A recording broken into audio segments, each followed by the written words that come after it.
Actes des Apôtres, chapitre 2. Et lorsque le jour de la Pentecôte fut pleinement venu, ils étaient tous d'un commun accord dans un même lieu, et soudainement il vint un son du ciel semblable à celui d'un vent impétueux et puissant, et il remplit toute la maison où ils étaient assis. Et il leur apparut des langues fendues pareilles à du feu, et il se posa sur chacun d'eux. Et ils furent tous remplis de l'Esprit Saint, et commencèrent à parler en d'autres langues, selon que l'Esprit leur donnait l'élocution. Et il y avait demeurant à Jérusalem des Juifs, des hommes dévots, de chaque nation qui est sous le ciel. Or, lorsque ce bruit se répandit de tous côtés, la multitude s'assembla et fut décontenancée, parce que chaque homme les entendait parler dans sa propre langue. Et ils étaient tous stupéfaits et surpris, et disant les uns aux autres, « Voici tous ceux qui parlent, ne sont-ils pas galiléens? Et comment entendons-nous chaque homme dans notre propre langue, dans laquelle nous sommes nés?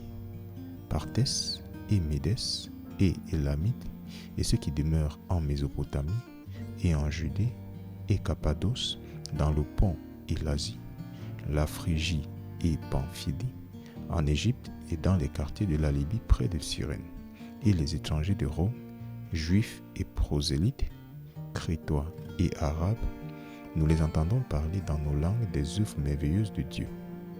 Et ils étaient tous stupéfaits et étaient dans le doute, se disant l'un à l'autre, que veut dire ceci? D'autres se moquant disaient, ces hommes sont remplis de vin doux. Mais Pierre se tenant debout avec les 11, éleva sa voix et leur dit, vous, hommes de Judée, et vous tous qui demeurez à Jérusalem, sachez ceci, et prêtez l'oreille à mes paroles.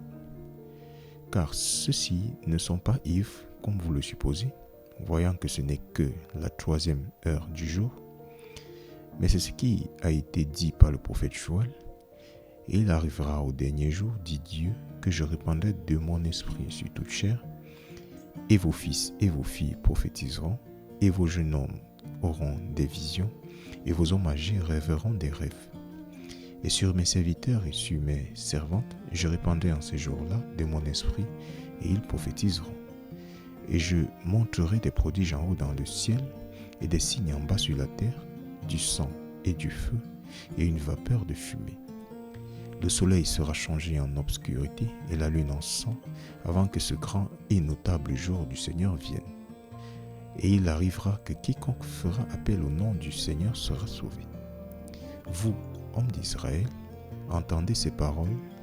Jésus de Nazareth, un homme approuvé de Dieu parmi vous par des miracles et prodiges et signes, lesquels Dieu fit par lui au milieu de vous, comme vous-même le savez aussi, lui ayant été livré par le conseil déterminé et la préscience de Dieu, vous l'avez pris et par des mains immorales l'avez crucifié et tué, lequel Dieu ressuscita ayant délié les douleurs de la mort, parce qu'il n'était pas possible qu'il fût retenu par elle. Car David dit le concernant, je voyais d'avance le Seigneur toujours devant ma face, car il est à ma main droite, afin que je ne sois pas agité. Par conséquent, mon cœur s'est réjoui, et ma langue était contente. De plus, ma chair aussi reposera en espérance, parce que tu ne laisseras pas mon âme en enfer, et tu ne permettras pas non plus que ton seul saint voie la corruption. Tu m'as fait connaître les chemins de la vie. Tu me rempliras de joie par ta figure. Hommes et frères, laissez-moi vous parler librement du patriarche David, qu'il est à la fois mort et enterré, et son sépulcre est parmi nous jusqu'à ce jour.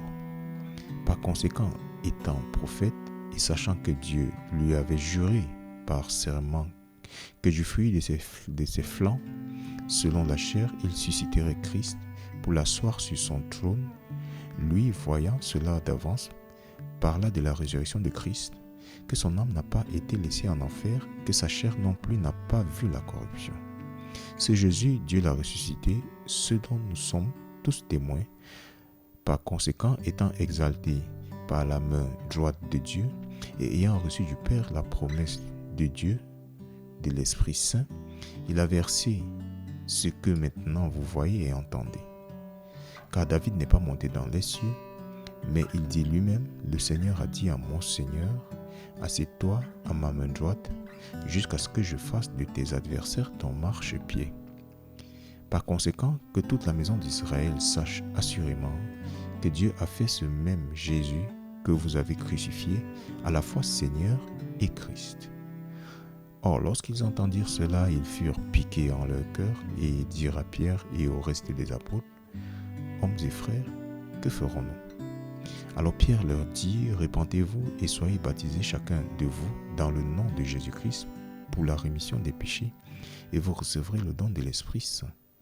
Car la promesse est à vous et à vos enfants et à tous ceux qui sont loin, c'est-à-dire tous ceux que le Seigneur notre Dieu appellera. » Et par beaucoup d'autres paroles, il témoignait et exhortait, disant: « Sauvez-vous de cette génération réfractaire. » Alors ceux qui reçurent volontiers sa parole furent baptisés, et ce jour-là, il leur furent ajoutés environ 3000 âmes. Et ils continuaient fermement dans la doctrine des apôtres et dans le partage, et en rompant le pain et dans les prières. Et la crainte vint sur chaque âme, et beaucoup de prodiges et de signes se faisaient par les apôtres. Et tous ceux qui croyaient étaient ensemble et avaient toutes choses en commun.